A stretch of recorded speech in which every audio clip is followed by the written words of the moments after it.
Week 15 running backs here on the YouTube FantasyCruncher channel. Follow, subscribe, like, and if you want to win a free week of FantasyCruncher Pro, leave in the comments section the running back you think is going to score the most points per dollar. So best points per dollar. Running back in the comments section. Leave your username in there so I know who to award it to if you win the draw for a free week of FantasyCruncher Pro.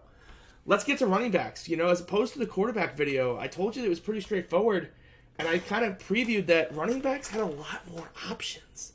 And they really do. And we start right at the top with Christian McCaffrey, who despite not having scored a touchdown, put up 24.5 fantasy points last week. 137 all-purpose yards. I'm just not fading him. Like, he hasn't scored a touchdown. He still was basically a running back one. He scored a touchdown. He's going to be a must-have. This matchup against Seattle, we saw that Todd Gurley had one of his better games to date in this matchup. As kind of I don't want to say duds, but like Christian McCaffrey duds. Like, oh no, he only scored up 21 fantasy points. The ownership's going to go down, and that's fine. I love the spot for Christian McCaffrey. I'm going to fit him in again. Derrick Henry is, limited in practice this week. You're going to see that he's going to sit out practice, but he'll probably be good to go. This is a must-win game against Houston. So he'll be ready to go. They're just going to maintenance plan him. I think he's a fantastic option against the Houston run D. They've been better of late, for sure. They did well against the Patriots, and they did okay against Denver, but honestly, Denver just could do whatever they wanted to last week. So I think you're going to see Derrick Henry do what Derrick Henry does, and that's get 100 yards and a touchdown. Don't have much interest in Nick Chubb. Again, like all that receiving work he got the early part of the season is just gone. Kills his tournament upside. They're pricing him up to the nose. Like maybe if he was priced the same point as Miles Sanders, I might get interested in Nick Chubb, but that's never going to happen this year. Saquon Barkley's an interesting pivot here. Looked okay last week with Eli Manning, but that game when weather was horrible. They got in a bad game script in the second half. Really just got no rhythm going after a good vertical passing game in the first half. Daniel Jones is back. I think you're going to see Saquon return to glory. Matchup against Miami's good. I think this is a sneaky spot. He's not one of my favorite options, but he's the guy that in tournaments I could totally see going under-owned and really kind of winning a slate. So I definitely wanted to give him his due. He definitely could crush. Speaking of definitely going to crush, Leonard Fournette, coming off one of his worst games of the season, draws this fantastic matchup against the Raiders. This is the same team that Derrick Henry just ran for 110 and 2 touchdowns in 2.5 quarters, and then basically sat because his hamstring was starting to act up a little bit. Could have been way better if they just kind of honestly, the game was more competitive. Henry could have had another 50, 60 yards. So I love Fournette in this spot. They're still using him as the bell cow. Until maybe I start seeing some more, like we're going to tamper him back. That might happen. These final few weeks, you might see teams start to tamper down the workloads of their studs. But I don't really have that adjust my thinking until I see it from a team. Chris Carson at Carolina. Carolina's one of the worst run Ds in the league. You can see here they're second worst in the last 4 weeks. Chris Carson, Rashad Penny has an ACL. He's out for the season, so that timeshare is gone. They're not really pricing Chris Carson as like that number one guy that he should be. He's going to get all the work in this spot. Must-win game for Seattle to try to get back in the hunt for that number one seed. I think it's going to be Carson early and often in this spot. 7,500, one of my favorite plays. So remember Aaron Jones? I told you if they actually gave him the work, he'd do well. Well, they gave him the work against Washington, that's for sure. But again, it's just hit or miss. Like, you never know. Like, this week could be Devontae Adams' week. Next week could be Aaron Jones' week. Good luck guessing those two. He's always a tournament option, but I'm not going to give him much more love than that. Josh Jacobs, I got to be honest. I think that he's done for the season. Raiders are falling out of playoff contention. Really no reason to. He's got a separated shoulder. I just don't see any reason for him to continue.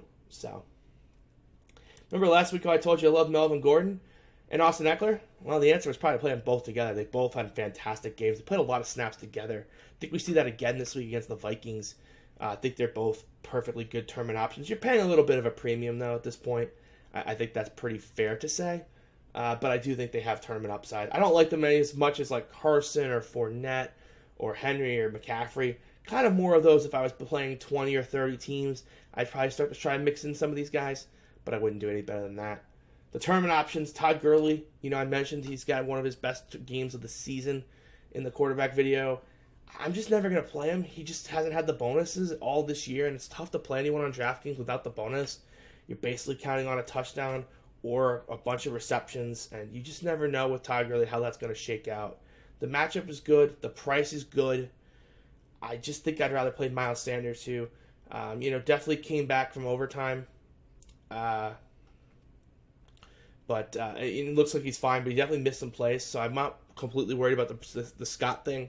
Definitely need to see if Jordan Howard's back. If Howard's back, I don't like Sanders as much, but they've been saying Sanders is going to be back for a month. Or I'm sorry, Howard's going to be back for a month, and he still hasn't back, so I'm not going to worry about that too much. Phillip Lindsay, I think the ceiling game from him is coming. Again, they didn't need him in Houston because they just got out to another big lead. And Houston knew they were going to run. So Kansas City's had its issues with the run. Getting healthier hasn't been as big a deal lately, but I think he's still got a huge ceiling. Raheem Mostert is basically the number one back now for the 49ers. He's earned this job. He's just played phenomenally the last 2 weeks, and Shanahan in the conference just said, I got to run him. He's been fantastic. So he's the number one guy. If you're going to play a San Fran back, it's Raheem Mostert at this point. Kenyon Drake last week only got 14 touches. That Cardinals offense just really never got going. Much better spot here against the Cleveland Browns. But, David Johnson had more of a workload, and I kind of think just given his contract status, that's going to continue to be a thing. Tournament upside here, but I'm not going to get crazy about it. I think, for example, DeAndre Washington is a much better option. Fantastic matchup against the Jaguars.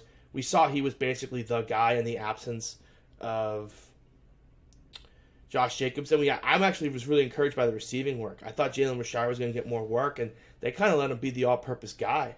Out-touched him 20-9. So I actually think that this is a good spot for DeAndre Washington. The price at $4,700 is a boost, but the matchup against Jacksonville is worth every penny of it.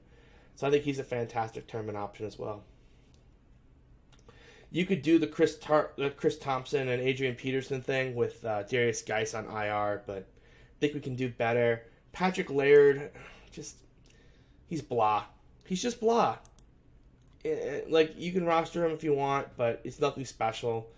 I think he'll be pretty decently owned again. You can have at it, I guess. It's just not for me. The Kansas City running back situation's a mess. Spencer Ware played way more than I ever imagined he would. So that's kind of it. I don't think there's any super punts yet. I mean, Deion Lewis, of course, if Derrick Henry was to miss, but I don't think that's going to be an issue. Atlanta, if it's not Coleman, if Freeman misses, that's going to be a timeshare. So I really don't see any other cheap backs that you really need to be focused into carefully on. So top backs for me this week: DeAndre Washington, Christian McCaffrey, Derrick Henry, Leonard Fournette, and Chris Carson. Those are my top 5. And then if you're playing some more tournaments, I think Eckler, Gordon, Gurley, and Sanders, and Lindsey is that next. Oh, and Mostert. Those 6 guys are the guys you want to mix in. But again, if you're playing a lot, that's for if you're playing a ton of teams. If you're not, focus in on those big 6. Washington, and then pay up at quarterback, or running back. McCaffrey, Henry, Fournette, and Carson. There's going to be a lot of values in that wide receiver video. As you mentioned last week, we lost Ridley, Marvin Jones, Devontae Parker, Mike Evans. And I'm sure I'm forgetting another wide receiver or 2 that went down last week. So there's going to be a ton of value at the wide receiver position. So if you haven't watched that video, check it out. If you haven't already commented on this video, I'm sad. Please comment. Leave your FantasyCruncher username. And leave, of course, the running back you think scores the most points per dollar. You'll be entered in a chance to win a free week of FantasyCruncher Pro. With that, we'll see you next time.